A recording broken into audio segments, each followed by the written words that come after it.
오늘은 이 교회의 존재 원리라고 하는 제목을 가지고 함께 말씀을 나누고 싶습니다. 하나님 말씀 디모데전서 3장 15절에 있는 말씀을 보겠습니다. 만일 내가 지체하면 너로 하나님의 집에서 어떻게 행하여야 할 것을 알게 하려 함이니 이 집은 살아계신 하나님의 교회요 진리의 기둥과 터이니라. 아마 이 세상의 어떠한 단체도 교회처럼 다양한 계층의 사람들이 모여서 만들어진 단체는 없을 것입니다. 교회는 연령이나 학식이나 재산이나 어떠한 인간의 삶의 분야에 제한이 없이 모든 사람이 들어올 수 있는 장소입니다. 그래서 많은 사람들이, 여러 부류의 사람들이 모여서 교회를 구성하고 있습니다. 그리고 교회는 평범하지 않은, 어떤 면에서 약간은 특별한 부류의 사람들이 모인 것입니다. 어떤 면에서 특별한 사람들인가? 욕심이 좀 많은 사람들이 모인 것입니다. 무슨 뜻인지 아시겠습니까? 다른 사람들은 적당히 살다가 죽으려고 하는데 교회에 나오신 분들은 영원히 살려고 하는 욕심이 있는 분들이에요. 그런 면에서 조금 다른 사람들입니다. 그리고 세상을 좀, 인생을 좀 바르고 알차게 살아보고 싶은 사람들이 모이는 곳입니다. 그래서 또 다른 이면에는 세상에 대하여는 꽤 비관적인 생각을 가진 사람들이 모일 수도 있는 것입니다. 또 보통 사람들보다 다 그런 것은 아니지만 부분적으로 걱정과 두려움이 많이 있는 사람들이 그 걱정과 두려움을 좀 어떻게 해결하기 위해서 교회를 찾는 경우도 있습니다.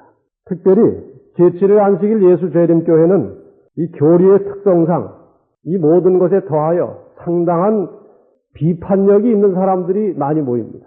좋게 말하면 꽤 아주 논리적인 사람들이고 또 다른 표현을 하면 좀 까다로운 사람들이 모인 곳이 이 제7일 안식일 예수 재림교회입니다. 물론 모태로부터 교인이 된 사람들은 조금 다르겠지만 이 재림교인이 될 때는 상당한 각오와 결심이 서지 않으면 될 수가 없습니다. 남달리 의지가 강하고 또 상당히 논리를 찾아서 이유를 가지고 신앙하는 사람들이 다른 교회보다 더 많이 모여있는 곳이 우리 재림교회입니다. 이 교회라고 하는 것은 넓게 생각하면 예수님께서 오셔서 십자가에 돌아가신 후에 생긴 것이 아니고 구약에도 이미 교회라고 하는 개념이 있었습니다. 사도행전 7장 38절에 보면 모세에 대한 이야기가 나옵니다. 시내산에서 말하던 그 천사와 및 우리 조상들과 함께 광야 교회에 있었고 또 생명의 도를 받아 우리에게 주던 자가 이 사람이라. 이 사람은 지금 모세를 말하고 있습니다. 모세가 어디 있었다고 표현되어 있는가 하면 광야 교회에 있었다고 합니다. 그러니까 이 성경상의 개념은 이스라엘 백성들이 하나의 집단을 이루어 애굽에서 나온 이후에 홍해를 건너서 침례를 대신하고 광야에서 사는 그 기간 동안에 그 모든 이스라엘 회중 전체를 하나의 교회로 본 것입니다. 신약교회는 사도행전 2장에 보면 오순절날에 신약교회가 정식으로 탄생하게 됩니다. 약 120명의 신실한 주님의 제자들이 모여서 모든 사심을 버리고 서로가 겸비한 마음으로 함께 기도할 때에 하늘에서 성령이 임하심으로 이 다락방에 신약의 교회가 탄생하게 되었습니다. 그것은 예수 그리스도의 십자가를 기초로 주님의 보혈로 만들어진 신약 교회였습니다. 이 신구약을 합쳐서 보면 이 교회라고 하는 것은 이 땅에서 하나님의 백성으로 구별된, 세상으로부터 떨어져 나와서 하나님의 백성으로 구별된 사람들의 모임을 광범위하게 교회라고 말합니다. 다시 말하면 죽은 생명을 가지고 태어납니다. 이 땅에 태어나는 모든 사람들은 산 생명이 아니고 이 성경의 원리에 의하면 죽은 생명을 가지고 태어났지만 생명의 근원이신 예수 그리스도를 믿음으로 하나님과 연결된 산 생명을 가지고 살아가는 사람들의 모임을 우리는 교회라고 말할 수 있습니다. 그러면 이 땅 위에서 세상으로부터 구별되어서 하나님과 연결된 이 산 사람들이 모인 이 교회의 의미와 기능이 과연 어떤 것들인지, 이 교회의 본질이 무엇인지, 이 교회는 어떤 원리에 의해서 존재하게 되는지 그 말씀을 고린도전서 12장의 말씀을 먼저 펴면서 말씀을 드리겠습니다. 12절을 다 펴시기를 바랍니다. 몸은 하나인데 많은 지체가 있고 몸의 지체가 많으나 한 몸인과 같이 그리스도도 그러하니라. 27절을 보겠습니다. 너희는 그리스도의 몸이요 지체의 각 부분이라. 이 말씀에 연결해서 한 절만 더 찾겠습니다. 골로새 1장 17절과 18절에 있는 말씀을 보겠습니다. 또한 그가 만물보다 먼저 계시고 만물이 그 안에 함께 서느니라. 그는 몸인 교회의 머리라. 그가 근본이요 죽은 자들 가운데서 먼저 나신 자니 이는 친히 만물의 으뜸이 되려 하심이요. 지금 읽어드린 세 성경절을 모두 합하면 이 교회는 한 사람의 몸에 비유되고 있습니다. 교회를 사람의 몸으로 이제 비유해서 설명을 하고 있습니다. 이 몸의 머리는 누구라고 했습니까? 예수 그리스도라고 했습니다. 이 교회의 머리는 예수 그리스도이십니다. 교회의 주인은 십자가를 지시고 인간을 피로 사신 예수 그리스도께서 교회의 주인이십니다. 몸의 모든 신체 기관들은 어떠한 동작 하나하나도 말 한마디 한마디도 머리의 통제를 받게 되어 있습니다. 머리에 지시가 없으면 아무 일도 할 수 없습니다. 심지어는 순간적으로 눈을 깜빡거리는 것도 머리에 지시가 있어야 하는 것입니다. 마찬가지로 교회의 모든 사업이나 우리 교회를 구성하고 있는 성도들의 그리스도인의 생활은 하나하나가 모두 다 예수님의 지도하심과 인도를 따라서 이루어져 가야 하는 것입니다. 그래서 교회의 관심은 이 교회와 교인들이 가져야 할 가장 큰 관심은 우리의 머리 대신 그리스도의 주님의 뜻이 무엇인지를 살펴서 그 뜻을 따라 움직여 살아나가는 것이 교회와 성도들의 가장 큰 관심이 되어야 하는 것입니다. 이 모든 몸 지체의 각 부분이 머리의 지시를 따라서 하듯이 이 교회를 구성하고 있는 모든 성도들의 생활이나 이 교회의 사업은 주님의 뜻에 맞춰져 나가야 한다는 것입니다. 제가 이 성경절을 보면서 우리 주님이 교회의 머리라면 목사는 뭘까? 장로는 무엇일까? 집사는 무엇일까를 한번 얼핏 생각해 봤습니다. 아마 여러분께 질문을 드리면 대답이 조금씩 다를 것 같습니다. 그래서 그냥 제 생각을 좀 말씀을 드려보겠습니다. 주님이 머리시라면 목사는 무엇일까? 얼굴이라는 생각이 들었습니다. 얼굴. 제가 어디 가서 행동 거지를 바르게 못하면 어느 얼굴에 욕을 돌리는 것입니까? 아니 우선 교회 얼굴에 먹칠을 하는 것입니다. 이 한국에 우리 교회들이 한 900개 있는데 어느 교회 하면은 제일 먼저 떠오르는 얼굴이 누구 얼굴입니까? 그 교회 목사의 얼굴입니다. 그래서 목사는 스스로 알아서 얼굴을 바르게 하고 다녀야 될 뿐만 아니라 우리 모든 교인들이 목사의 얼굴에 상처를 내지 않도록 같이 협력을 해야 됩니다. 제가 만약에 교회에서 어떤 불화가 생겨가지고 어떤 분하고 심하게 다투었다고 가정을 해보십시오. 그리고 그 소문이 여기저기 많이 퍼졌다고 가정해 보십시오. 그럼 제가 다니는 곳마다 많은 사람들이 제 얼굴에서 상처를 보는 것입니다. 그럼 장로는 무엇일까? 장로님은 이 교회에서 몸으로 비유할 때 무엇일까? 목과 척추라고 생각이 됩니다. 이 머리가, 얼굴이 이 몸체에 붙어 있으려면 뭐가 있어야 됩니까? 목이 있어야 돼요.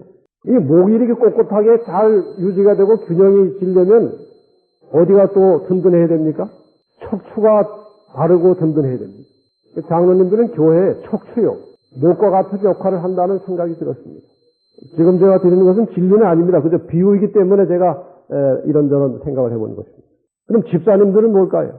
교회를 움직여가는 손발입니다. 그래서 이 머리와 얼굴과 목과 척추와 손발이 균형지게 움직여 나갈 때에 교회는 건강해지고 든든해지고 성숙해지는 것입니다. 그래서 목사는 그리스도와 하나가 되어서 그리스도의 정신을 가지고 그리스도의 삶의 모본을 따라서 살아야 할 책임이 있습니다. 제가 인간적으로 약점이 많고 부족하지만 최선을 다해서 노력을 하겠습니다. 장로님들은 우리 성도들과 목회자 사이를 잘 연결시키시면서 교회가 흔들리지 않고 중심을 잡을 수 있도록 지탱해주는 기둥의 역할을 잘 해주시면 됩니다. 그리고 집사님들은 목회자와 장로들과 잘 협력해서 교회 모든 일들이 원활하게 움직여 나가도록 열심히 헌신적으로 움직여 주시면 감사하겠습니다. 그렇게 될 때 이 교회는 아주 든든하고 건강하고 행복한 교회가 될 것입니다. 목사에게 보내는 권면 15페이지에 보면 나는 나의 형제 자매들에게 그리스도의 교회는 비록 연약하고 약점이 있을지라도 지상에서 그분이 최고의 관심을 쏟으시는 유일한 대상이라고 증거할 수 있다. 이 교회에 약점이 있습니다. 교회에 허물이 있고 교회에 여러 가지 문제가 발생할 수도 있습니다. 그럴지라도 이 교회는 이 지상에서 우리 하나님이, 우리 주님께서 최고의 관심을 쓰고 계시는 유일한 대상임을 명심하시기를 바랍니다. 그래서 이 교회를 구성하고 있는 우리 동료 성도들에게 마음을 상하게 하고 해를 끼치고 괴롭게 하는 것은 예수 그리스도의 몸을 상하게 하는 것입니다. 여러분, 어떤 말이나 행동으로라도 교회나 성도를 해치는 일을 하지 않게 되시길 바랍니다. 그것은 곧 주님을 해치는 것입니다. 우리 모두 다 같은 몸이고 지체들입니다. 이러한 몸과 지체의 비유를 통해서 이 교회는 서로들 간에 어떤 관계를 가지고 살아가야 될지 간단하게 세 가지로 간추려서 말씀을 드리겠습니다. 첫째는 우리 모든 교회를 구성하고 있는 성도들은 아픔을 함께 나누는 관계입니다. 몸 한쪽 부분이 아프면 그쪽만 아픕니까? 전체가 고통스럽습니까? 몸이 한쪽이 아프면 몸 전체가 고통이 옵니다. 여기 치통이 시작되면 이만 아프고 손은 편한 게 아닙니다. 몸 전체가 그 치통 때문에 고통을 하는 것입니다. 두통도 마찬가지입니다. 간이 나빠지면 이제 간만 나빠지는 것이 아니고 그 간의 기능이 약화되므로 몸 전체의 기능이 또 약화되는 것입니다. 이런 부분의 아픔은 온몸의 고통입니다. 제가 여수 요양병원에 한 주일 집회를 한 적이 있었습니다. 여러 해 전에. 근데 식탁에서 이렇게 밥을 먹고 있는데 한 분이 이제 여기에 뭐 이렇게 뭘 잔뜩 붙이고 오셨어요. 근데 턱에 종양이 생겼어요. 턱에. 그분이 식사를 하시면서 하시는 말씀이 몸은 한쪽이 아프다고 해서 한쪽만 고통스러운 것이 아니고 한쪽이 아프니까 몸 전체가 힘들다는 것이에요. 우선 턱을 잘 움직이지 못하니까 식사를 마음대로 못 하신다는 겁니다. 식사를 마음대로 못 하니까 몸에 에너지 공급이 안 되는 거예요. 몸에 힘이 쭉 빠지고 턱에 종양이 생겼지만 몸 전체가 고통스럽다는 그런 고백을 하시는 것을 듣고 참 진리라는 생각이 들었어요. 이 교회 한쪽 부분의 아픔은 우리 모두의 아픔으로 와서 닿아야 하는 것입니다. 당신은 당신이고 나는 나고 그게 아니고 이 교회 모든 성도들은 한 몸에 달려있는 지체라고 하는 사실을 잊어버리지 마시고 다른 사람이 고통스러워할 때 함께 그 고통을 나눌 수 있게 되기를 바랍니다. 그런 마음을 가지시기를 바랍니다. 교회가 건강해지려면 교회 모든 성도들이 같이 건강해야 합니다. 교회가 하나로 연합되어 있는지 나누어져 있는지는 그것을 통해서 분별할 수 있습니다.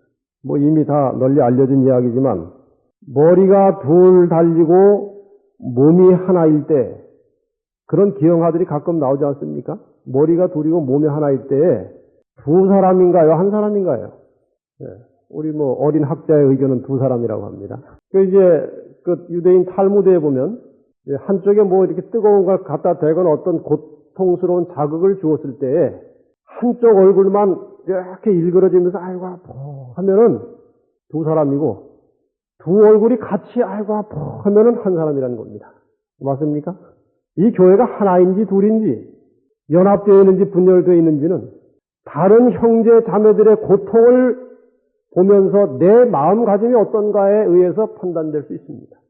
다른 형제가 어떠하게 고통을 당할지라도 돕지는 못할 망정 오히려 또 자극적인 말을 한다든가 그 사람에 대해서 아무런 기도도 없이 그냥 자기만 좋은 대로 산다든가 하면 교회는 나눠진 것입니다.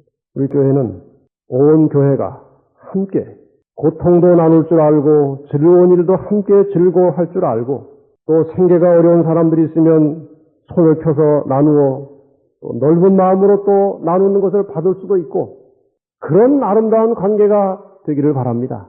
고통당하는 형제들을 또 자매들을 향해서 뒤에서 조롱하거나 또 비난하거나 빈정거리는 것은 하나님을 믿지 않는 사람들보다 더 낮은 수준입니다.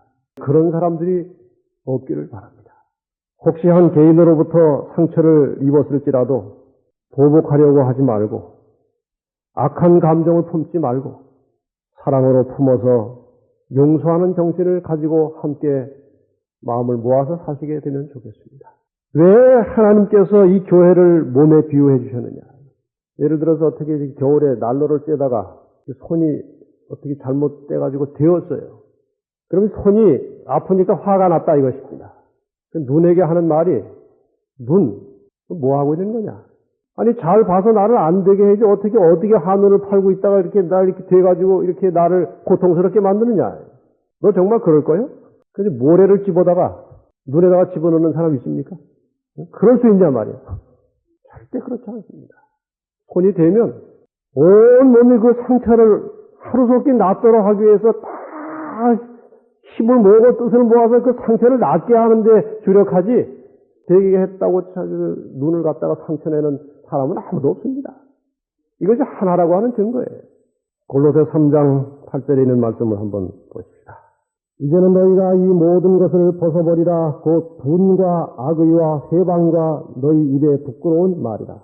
13절 보겠습니다.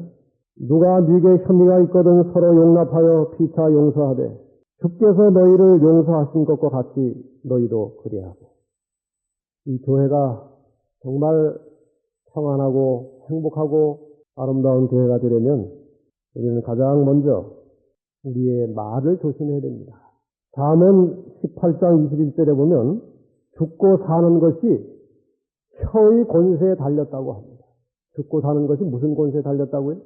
혀의 권세에 달렸다고 합니다.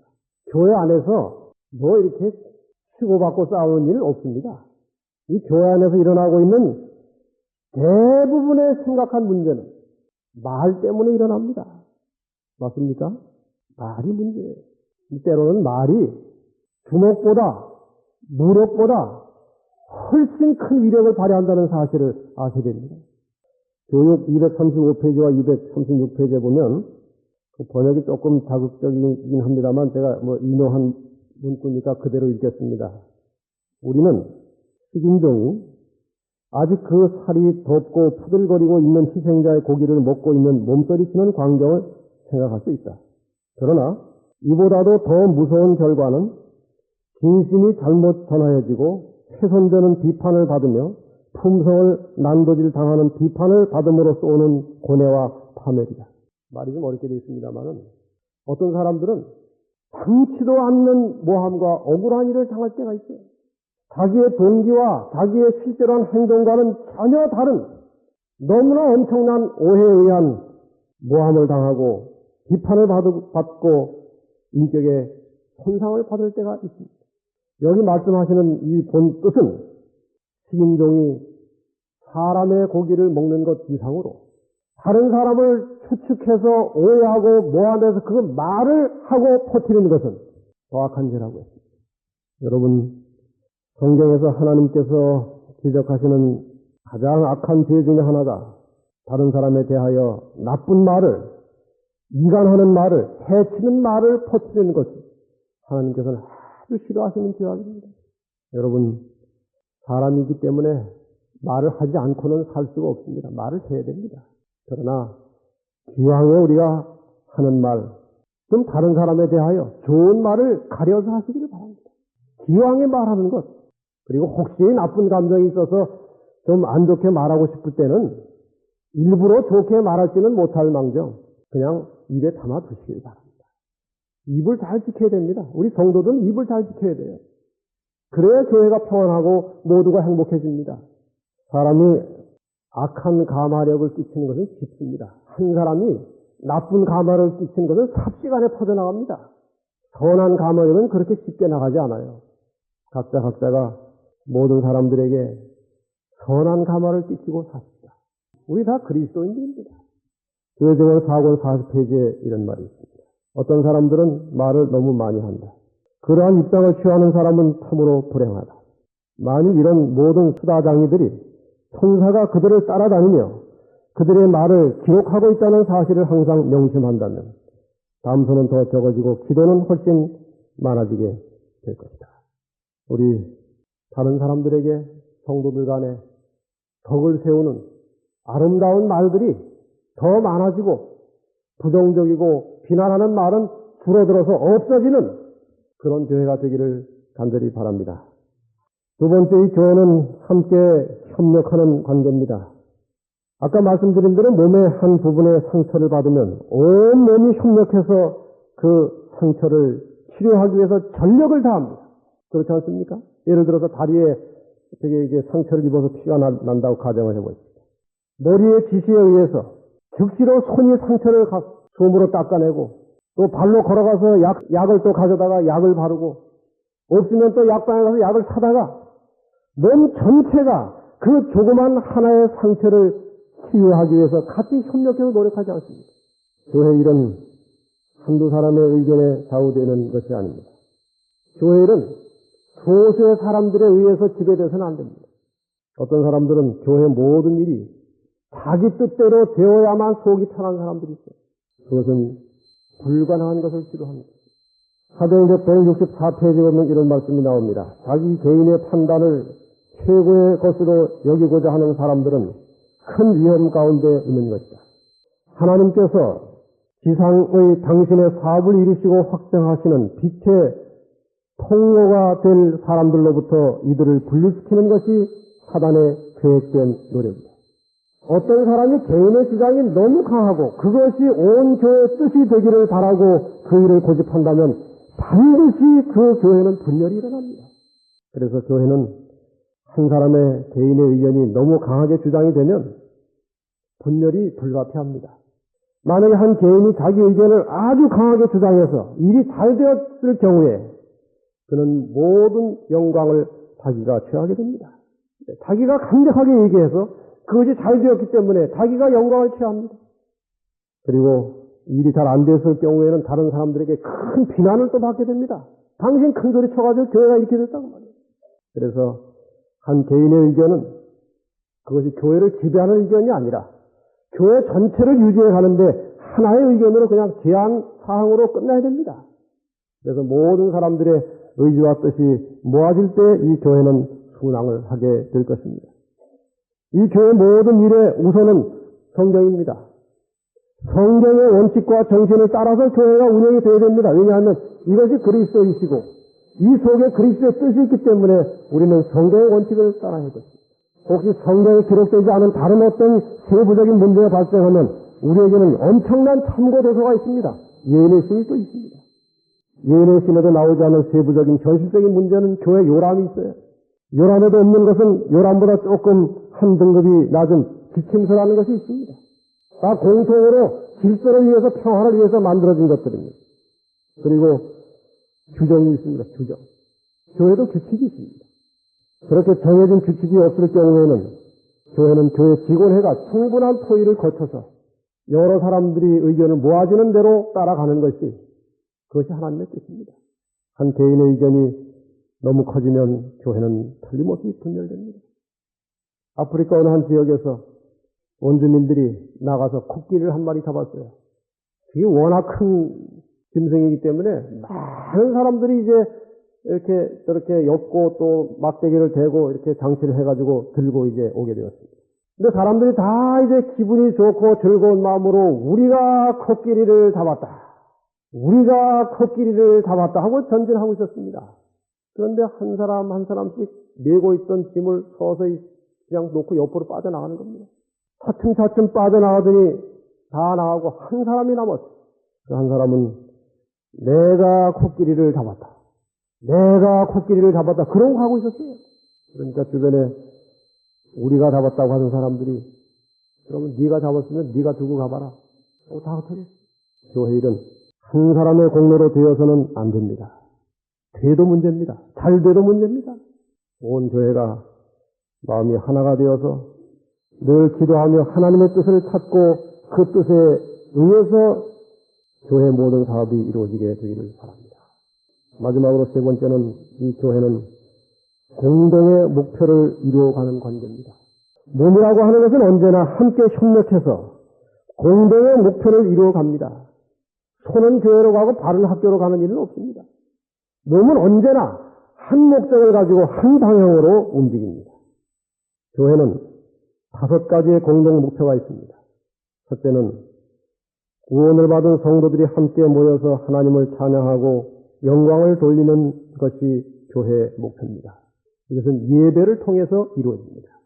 두 번째, 구원을 받은 성도들이 함께 하나님의 말씀을 듣고 배우면서 인간을 향한 하나님의 뜻이 무엇인지를 살피는 것이 교회의 목표입니다. 이 교회는 말씀이 있어야 됩니다. 하나님의 뜻이 선포되고 뜻을 살피는 일이 필요합니다. 세 번째로, 살펴서 깨달은바 하나님의 말씀을 따라서 다른 사람과 함께 어울려서 조화를 이루며 살아가는 법을 배우는 것입니다. 우리는 이것을 친교라고 합니다. 교회에 나와서 끊임없이 기도하고 노력해야 될 부분이 있다면 나와 잘 맞지 않는 다른 사람을 수용하고 이해하고 사랑하는 법을 배우는 것입니다. 사람이 각각 다 개성이 다르기 때문에 이렇게 여러 부류의 사람들이 모인 교회 안에 자기하고 다른 사람들이 틀림없이 있어요. 어떤 경우에는 어떻게 사람으로서 저럴 수 있느냐 할 정도로 다를 수도 있어요. 그러나 교회는 그러한 사람조차도 그 사람을 위해서 주님께서 피를 흘리고 돌아가셨습니다. 그래서 주님께서 피 흘려서 하신 모든 다른 사람들을 용납하고 이해하고 사랑하는 법을 배우는 것입니다. 우리 모두가 다 약점을 가지고 있습니다. 타고난 본성을 가지고 있습니다. 그럼에도 불구하고 우리는 하나님의 자녀들입니다. 함께 친교를 통해서 서로 사랑하는 사람들이 되십시다. 네 번째로 함께 힘을 모아서 다른 사람들에게도 이 놀라운 생명의 말씀 진리를 전하여서 같이 구원을 받고 영생을 누리도록 하는 것이 교회의 목표입니다. 이것은 선교입니다. 다섯 번째로 하나님과 함께 살 수 있도록 자신을 성결케 하며 예수님의 형상을 닮아가는 것입니다. 이것이 교회가 추구하는 목표예요. 예배, 말씀, 친교, 선교, 성결. 내년도에 저는 이 5가지 목표를 향해서 여러분들과 함께 고민하고 함께 뜻을 모아서 이 5가지 교회의 목표가 아주 성실하게 건강하게 성취되는 그런 교회로 만들고 싶습니다. 여러분 같이 기도하시고 협력해 주시기를 바랍니다. 마지막으로 로마서 12장에 있는 말씀을 읽고 마치겠습니다. 좀 여러 절을 제가 읽고 말씀을 마치겠습니다. 같이 함께 눈으로 읽어보시기 바랍니다. 1절부터 13절까지 읽고 마치겠습니다. 그러므로 형제들아 내가 하나님의 모든 자비하심으로 너희를 권하노니 너희 몸을 하나님이 기뻐하시는 거룩한 산 제사로 드리라. 이는 너희의 드릴 영적 예배니라. 너희는 이 세대를 본받지 말고 오직 마음을 새롭게 함으로 변화를 받아 하나님의 선하시고 기뻐하시고 온전하신 뜻이 무엇인지 분별하도록 하라. 내게 주신 은혜로 말미암아 너희 중 각 사람에게 말하노니 마땅히 생각할 그 이상의 생각을 품지 말고 오직 하나님께서 각 사람에게 나눠주신 믿음의 분량대로 지혜롭게 생각하라. 우리가 한 몸에 많은 지체를 가졌으나 모든 지체가 같은 직분을 가진 것이 아니니 이와 같이 우리 많은 사람이 그리스도 안에서 한 몸이 되어 서로 지체가 되었느니라. 우리에게 주신 은혜대로 받은 은사가 각각 다르니 혹 예언이면 믿음의 분수대로, 혹 섬기는 일이면 섬기는 일로, 혹 가르치는 자면 가르치는 일로, 혹 권유하는 자면 권유하는 일로, 구제하는 자는 성실함으로, 다스리는 자는 부지런함으로, 긍휼을 베푸는 자는 즐거움으로 할 것입니다. 사랑엔 거짓이 없나니 악을 미워하고 선에 속하라. 형제를 사랑하여 서로 의하고 존경하기를 서로 먼저 하며 부지런하여 게으르지 말고 열심을 품고 주를 섬기라. 소망 중에 즐거워하며 환난 중에 참으며 성도의 기도에 항상 힘쓰며 성도들의 쓸 것을 공급하며 손 대접하기를 힘쓰라. 이 말씀이 우리 각자의 개인 신앙생활과 이 교회에 성취되기를 간절히 바라면서 말씀을 드립니다.